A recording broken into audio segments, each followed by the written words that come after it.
it's Friday. Welcome. It's another edition of the program, The Platform, the pinnacle of all discussions right here on Flow 94.9 FM. This is the flow of God's own state. It's a special edition. You get to know why it is a special edition. Welcome to the program. We do the analysis of different issues right here as it affects our dear nation, Nigeria, and also as it affects Abia State, our dear state. We'll do this every Monday, every Wednesday, and also every Friday right here on the flow of God's own state. My name is Michael Oni. Now, this morning we're taking a look at the Aba North and South Federal Constituency election. The time for campaign is over, and it is time for the real deal. And what is the real deal? The real deal is tomorrow. Campaigns ended yesterday for all political parties. That's 24 hours preceding the election. The people of Aba North and South Federal Constituency will be heading to the polls come the 27th of March 2021. That's tomorrow, Saturday. And of course, we will be doing the analysis this morning. We will be taking a look at some of the factors that will determine the outcome of that election, the preparedness of the Independent National Electoral Commission, that's the electoral umpire. Look at we had issues. Let's look at the peculiarity of some places in Aba in delivering of those sensitive materials. You know, during the 2019 election, we had issues like delivering to Ukwa, delivering to Arotutu due to the road, the poor road network that were leading to some of these areas. Now we have just two local governments, Aba North and South Federal Constituency.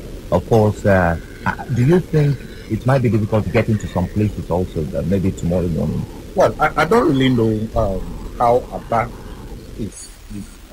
What I mean by that is that the movement there. But I know that yesterday, INEC moved all the sensitive and non-sensitive material to various local governments. Okay. Which from there they are supposed to take up by tomorrow, to the various polling units and wards. But that's notwithstanding, like you said, Michael, we actually experienced it. Remember when 2019 election? I remember the that call. Yes, that call he made to you that time and said that one guy was actually frustrating the efforts of the commission, making sure that he moved all the materials to their various polling or their destination. I just hope that this has been sorted out. We didn't have the opportunity of talking with, Dr. Joseph Hilo, the rec here. That has been our tradition, that once elections are approaching, we invite him and all. I don't think we've not been able to speak with him. Probably by tomorrow morning, if he can oblige us, he will come here and tell us how things are going. But be that as it may, I expect that INEC must have planned very well, so that by tomorrow they just marshal out the plan and move straight, so that we don't have from what the hate speeches and all these things are happening and the rest of them. We just hope that INEC will do their own plans or achieve whatever thing they want to achieve very well. Then let us now have will not believe that it's only the issue of the hate speech, the violence that will have to do with the security agencies who are supposed to deal with that issue that we'll be facing by tomorrow. Yes. So let INEC do their own, first of all, by making sure that those materials get to their various destinations and on time, because I know that the voting is supposed to start by 8 a.m. And from the look of things, I just hope that Aba people will come out before that time to wait. We don't want a situation where we call our reporter, they will tell us that at 12 noon, the materials are yet to get to the polling unit. That wouldn't be nice for this particular, because it's going to... Let's talk about the attitude of the people also. Looking at the statistics of voter apathy in Nigeria, Abia State is leading. Yeah. It's unfortunate anyway. Abia State is leading, that people don't turn out during electioneering period to vote for their candidates. And it's unfortunate that Aba agrees. Many persons don't believe in the electioneering process. Before now, Michael, I've been talking about this issue of hate speech. Naturally, Nigerians have this apathy. Once it's election, they don't believe, in the credibility of the process. They don't trust that at the end of the day, their vote will count. They will tell you that, what am I even going there to do? Why should I queue? And under the sun, scorching sun at that, I won't eat and I will go there and stay. And at the end of the day, my vote will not count. So that apathy is naturally there. But then again, it becomes worse when the main actors or the political parties, the members and their followership and all the rest of it, start making some utterances that are quite not just good. Are you saying trying it's to a incite factor, violence? It's a factor of fear? Of course, the fear is there. That's why I keep saying, even before now, I said the way they are insulting each other, the way they have been, attacking personalities instead of dealing with the issues during campaigns. Tell the people what they're supposed to do to them.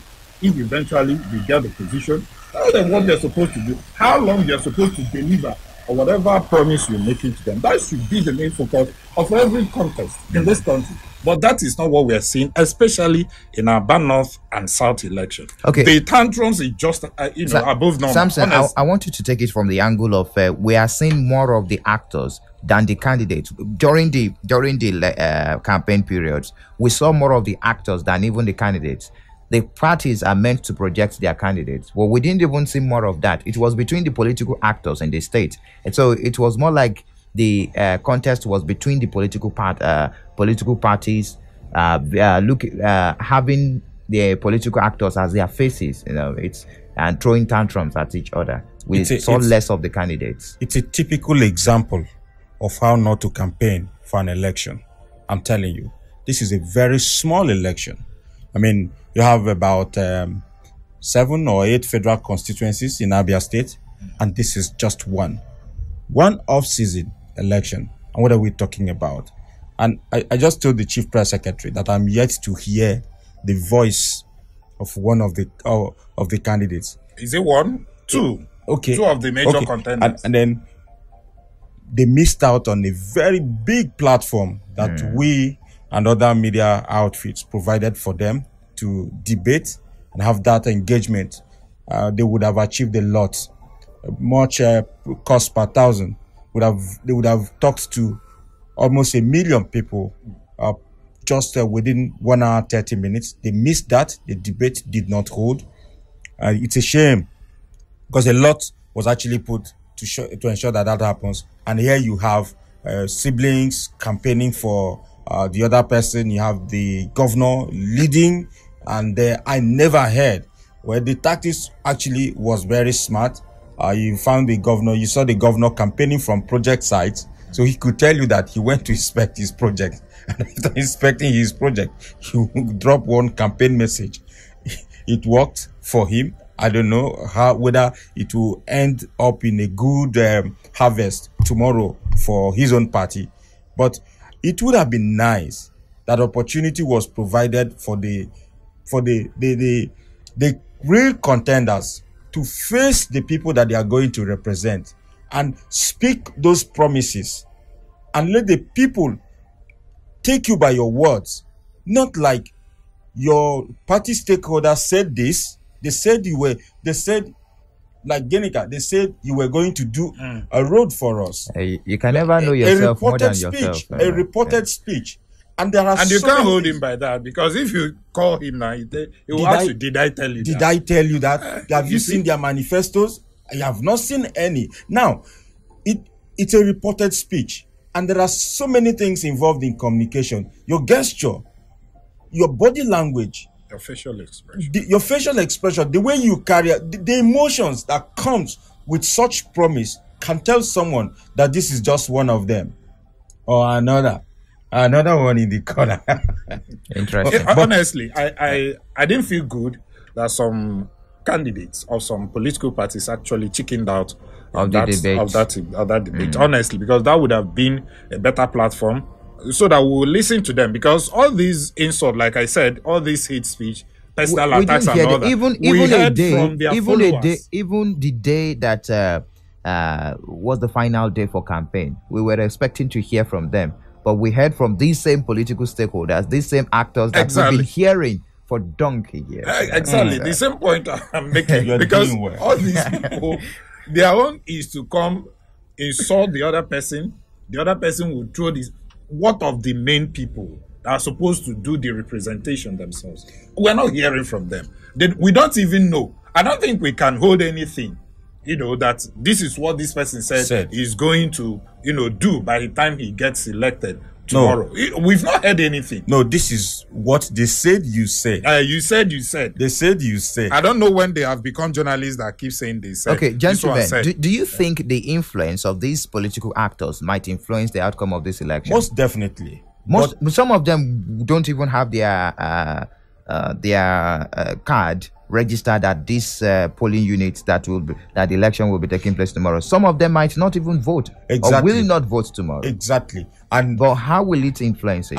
And do you know that technically, some of these stakeholders are not supposed to be there? Honestly, there should be restriction on movement. And I'm telling you, I mean, it's about who is going to say it, and I'm saying it, gentlemen. I am saying it. No, we've been saying it for some of these stakeholders who are flying in from Abuja, Port Harcourt, and everywhere, flying from Umuahia to Aba. They are not supposed to be in Aba. They are not supposed to be in Aba. Who even started this? If you registered, if you registered as a voter in Igbere, you should be in Igbere.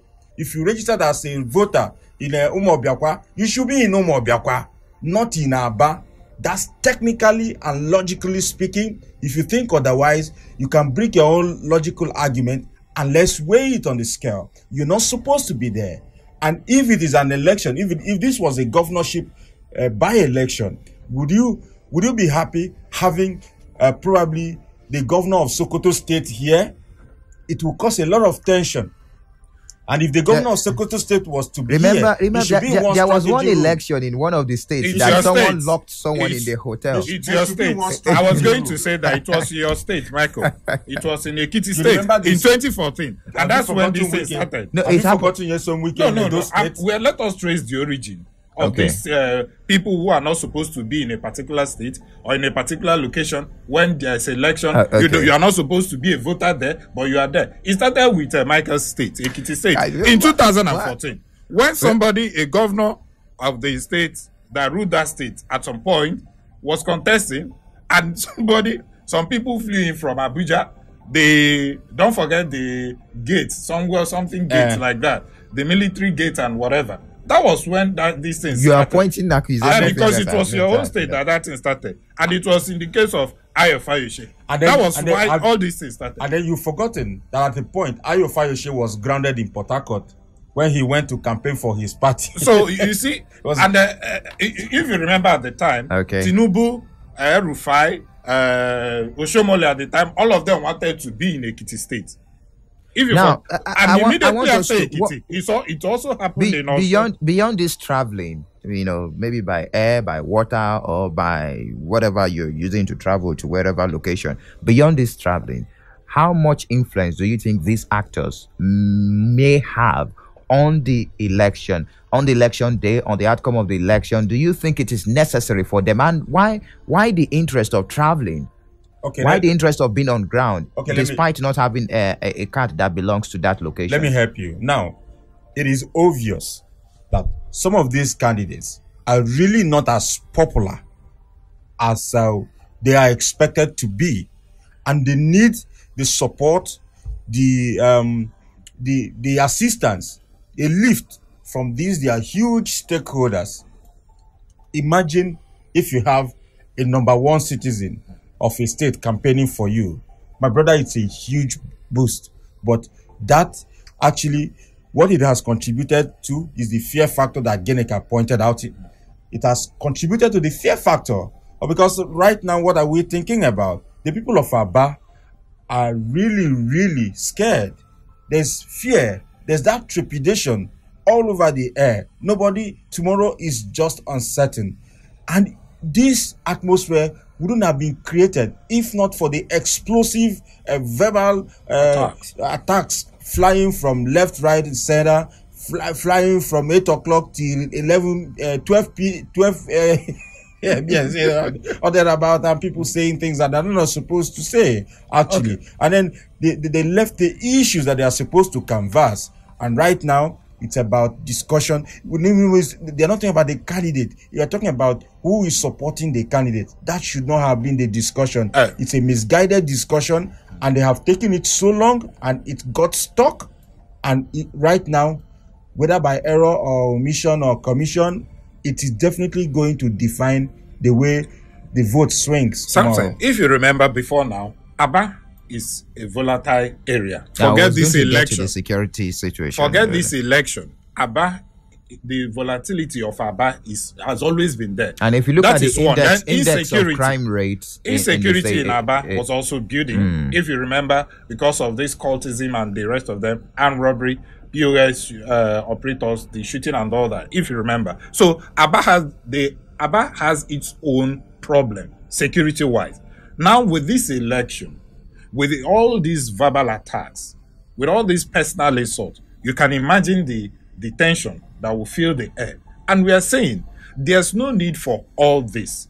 We would have loved to hear from the candidates, because if we had heard from the candidates, this tension would have been down somehow. We will now hold those candidates by their words. If you are telling us that you are going to make it, and they keep saying, sometimes I wonder, I've asked this question over time.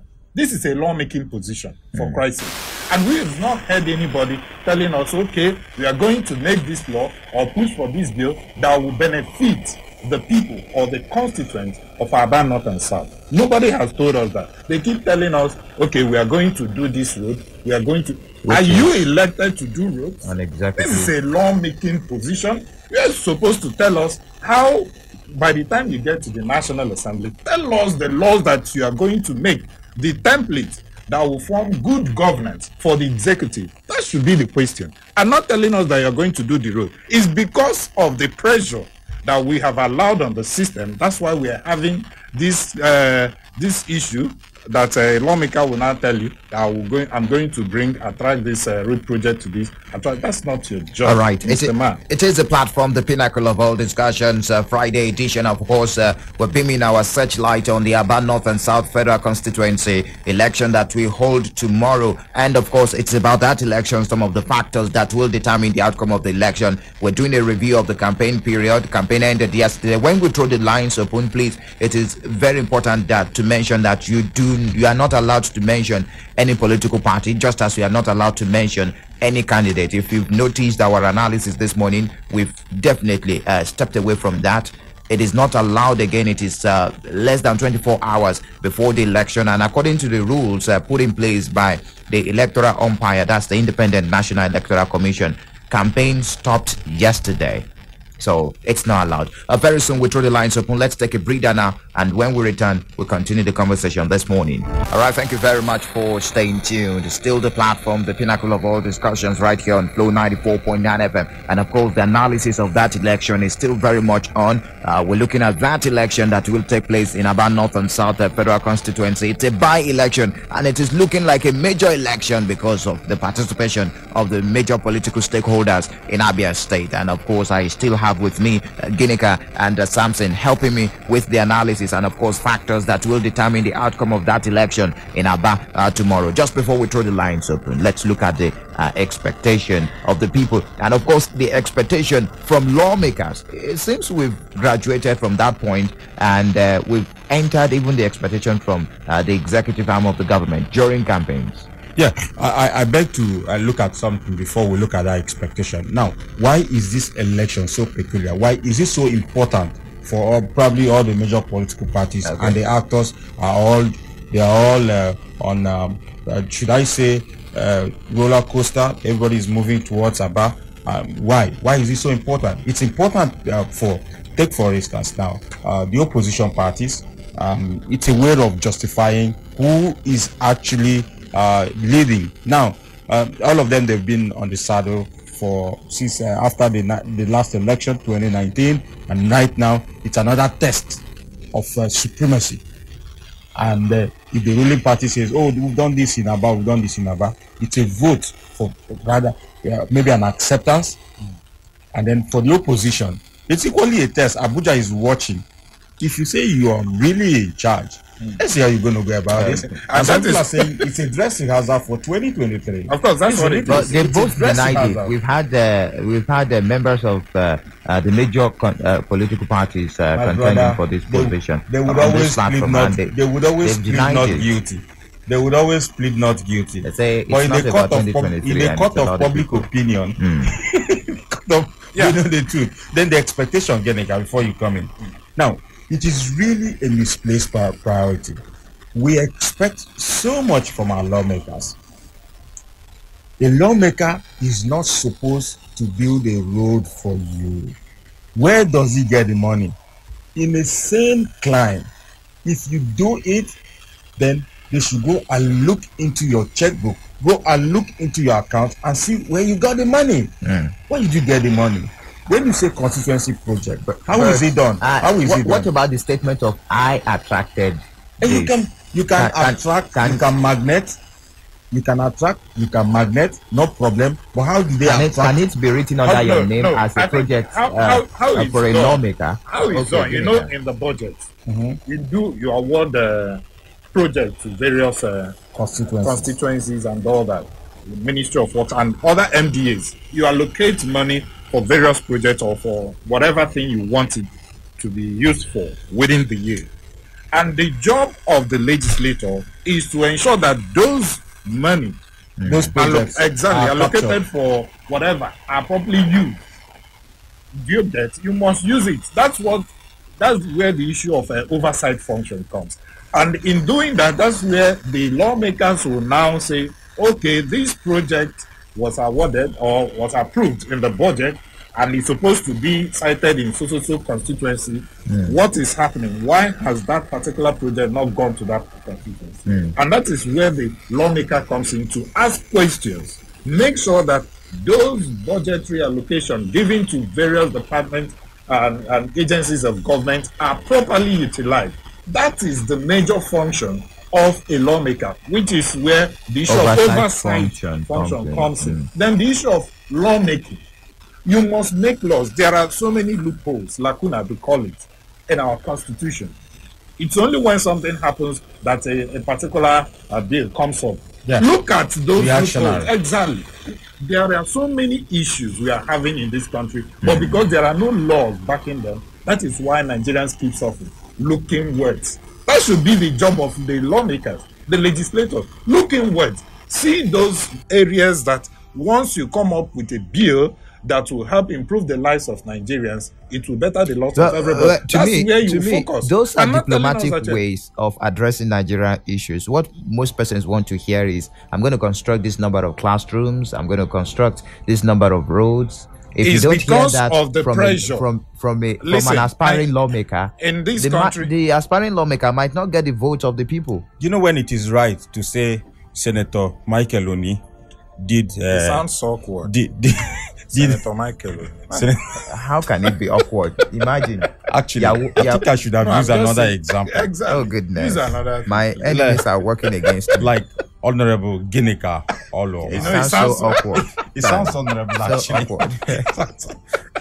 You say Honorable Ginika Olo. You see, it sounds better. How is it better? Constructed Ayo Kanu Road in Afara. Do you know when it is right to say that? Your honorable might not have been to National Assembly might be or dishonorable. House of. You know, we have a lot of honorables here. They've not even contested for any Honorable. election, but we call them honorable. Gentlemen, I'm saying that Okay. it is only right, fundamentally right, for a lawmaker. I give an example. I say Honorable Ginika Oloa constructed Ayo Kanu Road in Afara. It is only right if you use your money to do it. If you use your influence as a lawmaker to attract or get the federal government capture that project in the budget, which is the reason we elected you, which is the reason the people killed under the sun to vote for you, which is the reason they are paying you so much to stay in Abuja. I mean, you've just done your job. But if you used your own money, your allowances to do that road, my brother, put your name on the tar. Like, write your, in fact, put your picture on the very road. You have it. We'll give you the credit. But if you had just done your job by influencing the federal government to capture it in the budget, you have just done the reason we elected you, the reason the taxpayers' make sure money that you are spent on follow you. it up. when we are spending so much to maintain the excesses of these our lawmakers, and when you now do your job, Michael only now reads news for me, and then he expects me to probably give him 21 gun salute. 21 gun salute. For what? For bro. That's where I have issues with our elected officials. We can, forget the issue of the appointed ones, but the elected officials, and we keep wondering, is it when you do your job? For instance, the executive, if you do some road projects or you commission some few for the lawmakers, if you make some good bill, you push for some good bills that eventually become law. No, you can actually brag about that. Do you know if you can can brag about that? No, you can brag about that, but you don't expect us to clap for you. You've just done your job. You've done your job. Okay, we elected you. But sometimes they need to blow this trumpet so that they can get the opportunity to return to that seat. We can only appreciate you with our votes. All right. Let's throw the lines open now. Joining in the conversation this morning, we're still looking at the Aba North and South Federal Constituency. You've heard where we tailored that conversation. It is very important that you follow the rules. No campaigns, please. Very, very important. No mention of any political party or any stakeholder as far as this election is concerned. Time for campaign is over. It ended yesterday. 0808 182 6949 or 0811 605 2949. You can also drop messages on 0906 510 8289. Hello, good morning to you. Welcome. Hello, good morning to you. Hello. Good morning. Good morning. This is Noble calling from Omaya. You're welcome. I greet other guys in the city. Good morning. I hope that those other guys are not attacking you, Mr. Mike. Every time it's like they are just. They are working with my enemies, but we will get on top of the matter. They mentioned how you started the governor was going to. You mentioned the one that happened in Edo recently. So they're supposed to mention it. And you're connecting you. That's apart. You see, the issue of this campaign, one of you mentioned it should be the candidate that's supposed to come up and tell us. Oh, okay. If you can call back and finalize your contribution, we understand the angle you're going to. Good morning. Hello, good morning to you. Welcome. We can hear you loud and clear. Good morning to you. Welcome. Hello. We can hear you loud and clear. Good morning to you.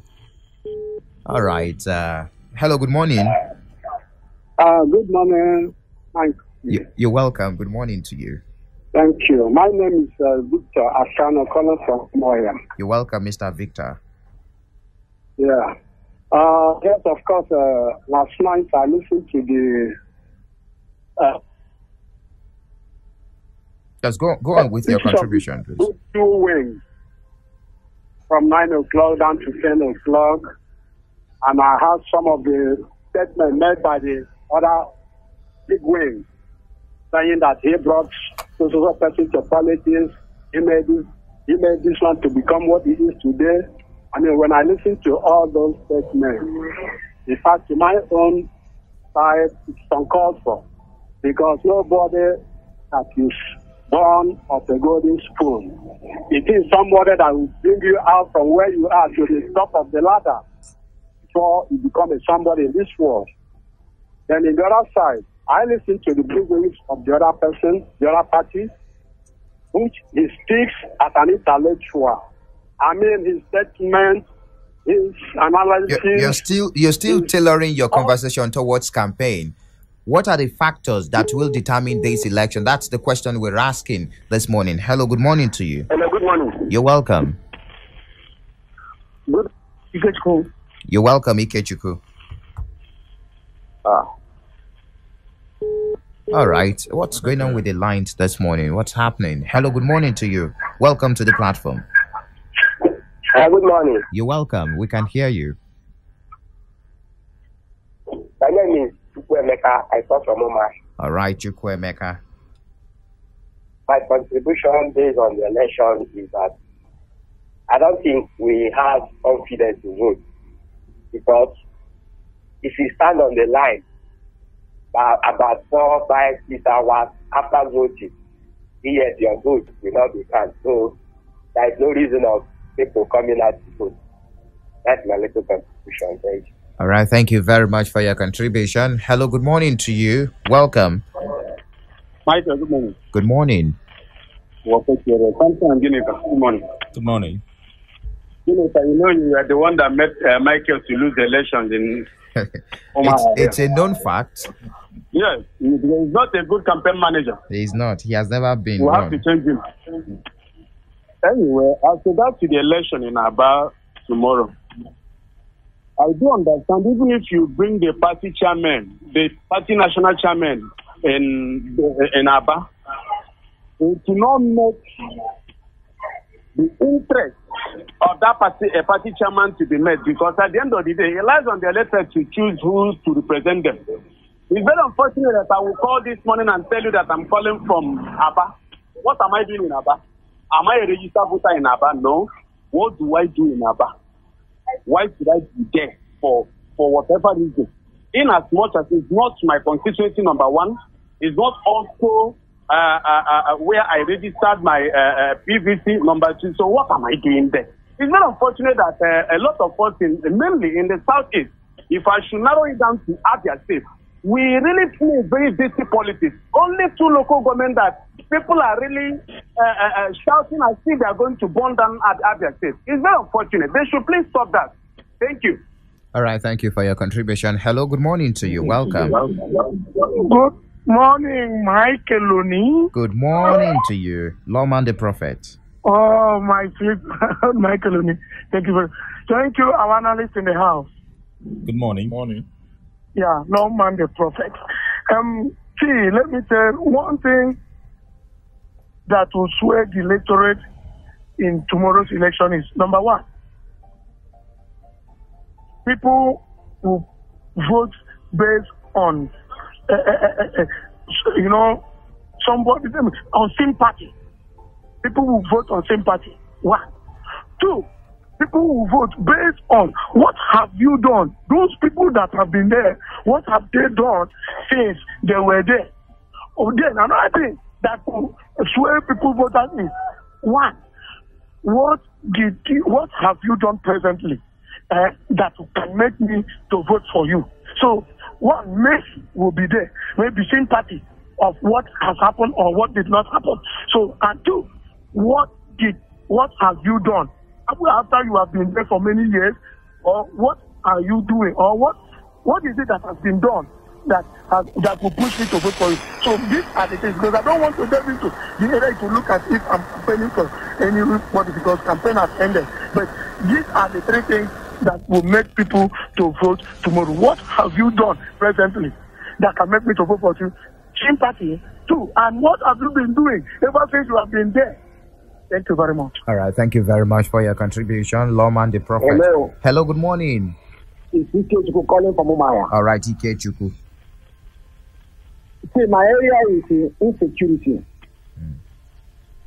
They should address the area of insecurity, and those who are importing these guys to come here, they should be aware that those guys, when they come and they give you their deal like $10 billion, you can't pay, and they will start kidnapping your daughters. Like Lai Shaibu.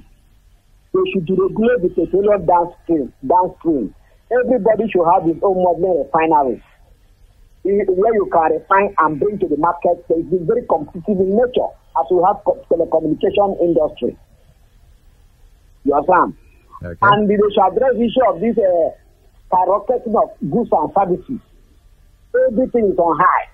Packet tomato you used to buy 15 naira yesterday. It's almost 100 and something naira. What kind of life is that? And the lawmaker, this issue of electoral appointment, Abaribe addressed it in the Senate. The same governor was among the... All right, sir. Thank you for your contribution. You actually didn't follow the rules. Hello. Good morning to you. Welcome. Good morning, Mr. Mike. It's Noble again. All right, Noble. Sorry, I lost the call. Okay. So, as I was saying now, one of you are talking about that is the candidate who is going to contest for this election that will come up and tell us what they are going to do, so that we, the electorate now, we hold him by his word. Maybe after 1 or 2 years, it doesn't happen what he has promised us. Not other people say in support or some sponsoring, attacking personalities. In fact, the whole thing I heard yesterday evening was not bad. Don't that good. Now, we are talking about the senator will come up now, this person will come up tell us that he's going to build a road. How much are you getting for the constituency money? Now, if you say you are building a road, some time ago, we hear about a particular government, a particular area when somebody was talking about building road. Then the same people from that particular government come up and complain that the road is not what God, that the water will wash it away in a short while. It's to be specific on what they are going to do to us. And when we weigh the constitution money, it's okay. If this man wants to do this thing for us, we will be able to do it and do it the way we want it. Those are the things. Not to come here and do as maybe is do or die. This one will talk and abuse personality, no recap for personality. No, it's not working like that. It's not supposed to be like that. I don't know when this country is going to turn from this kind of politics, basic politics, and do the right thing. Thank you very much. All right, thank you very much for your contribution, Noble. Okay, gentlemen of the press, just before I let you go this morning, let's talk about the security situation in Aba. We didn't really drive in that point very well. Cultism at a very high rate in Aba. All this petty crime, in fact, tricycle, some tricycle operators smashing bags, very, very common in Aba. Now, and we understand. Some security reports are saying that some political parties are importing thugs, importing crowds to smash ballot boxes. Now, let's talk about the implication of this. If it is true, looking at the situation on ground in Aba, after the election, what will be the situation in Aba? Let's look at the implication. If thugs will be employed tomorrow to destabilize the election. You know, it's the ripple effect is something you cannot even factor, because the talk you have given probably small metal vinegar, maybe small metal to use as maybe a tool. No, no. Like when you're talking about metal, like I'm asking, are you talking about copper or some other metal? No, like now, Michael, I ask you now to go to the newsroom and fix the bulletin, and I give you pen to write. It's your working instrument. So those boys you are giving those metals as working instruments tomorrow, are you sure you're going to collect those metals?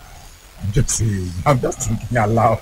You know, because if you don't collect it, my brother, when they are done with that change you're going to give them tomorrow, that instrument, the metal, can equally serve another purpose when people must have returned, because there will be restriction of movement, no doubt. People will not move anyhow, and then what if people have returned and that metal is still in the possession of that unemployed youth? What if at night, as somebody who's got and the metal, oh my God.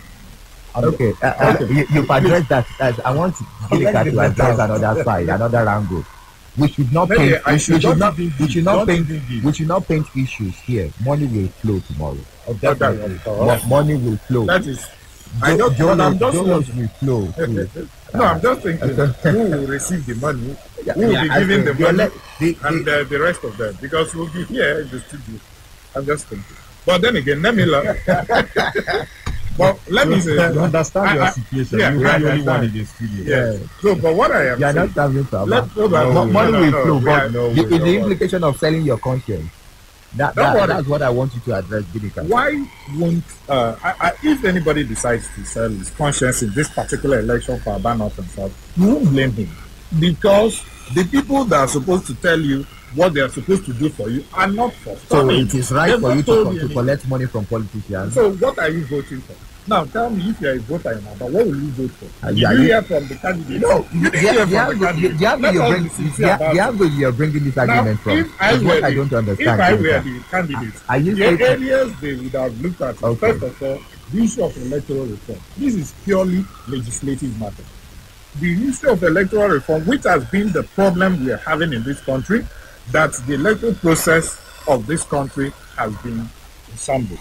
We don't have credible election, and there's every need for everybody to lend his voice to make sure we have a sound electoral process. That is one. The second one, the Enyimba Economic City. This would have been a very selling point for the candidates, all of them.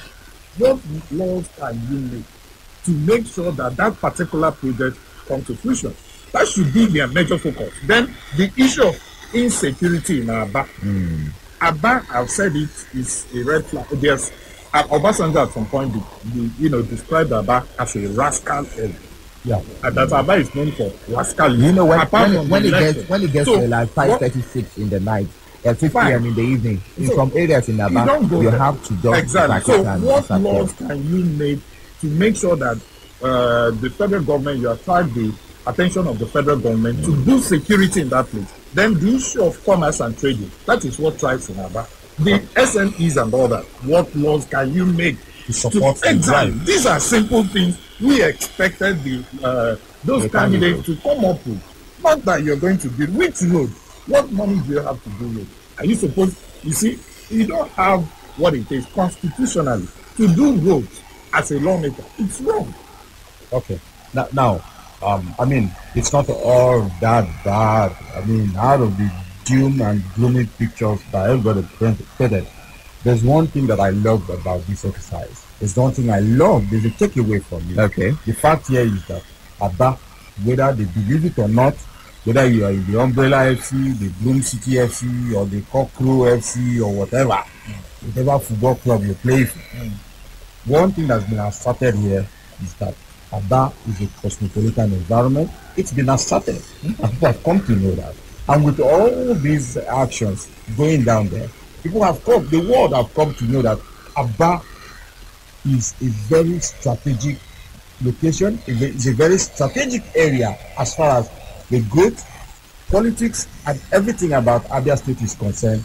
Aba should be counted. And they don't even provide the swing vote when it comes to election. Yeah, they don't have that. Obingwa does that. But now, people have come to realize the unique nature of that SME capital of Nigeria. I mean, you should be proud of that environment. And for the politicians, please do your usual business peacefully. And for INEC, it's just that they didn't bring the business. Please arrest the money back. Thank you. With the money too. So where would they bring the money to? By the time they arrest the money back and the money. They should take them to the police station. Or 7B party. Bring it here so that we can announce it. No, don't worry. Let them bring it first. We'll make the announcement. Yes, now Victor will write it. It's actually in the bag of. And I will give Michael to read. He'll be reading. Thank you much, gentlemen. I do appreciate you, and of course we will follow the election and of course report what we see. I don't know who's going to Aba between Samson and Ginika. I'm always in the studio, you know. Thank you very much, Ginika, for being part of the show this morning. We have unanimously decided that we should lead from the front. I have always been talking about election. Talking about the candidates, security situation. We should observe the situation. I think we will discuss it better. How? We will go for us. At the forefront. It has a very long time. You can even say go for us. And get enjoy the rest of your day. Many thanks to Samson Eze. My name is Michael Oni, and of course many thanks to the guys behind the visuals you're seeing on our Facebook page and also YouTube page, Solomon and Stanley.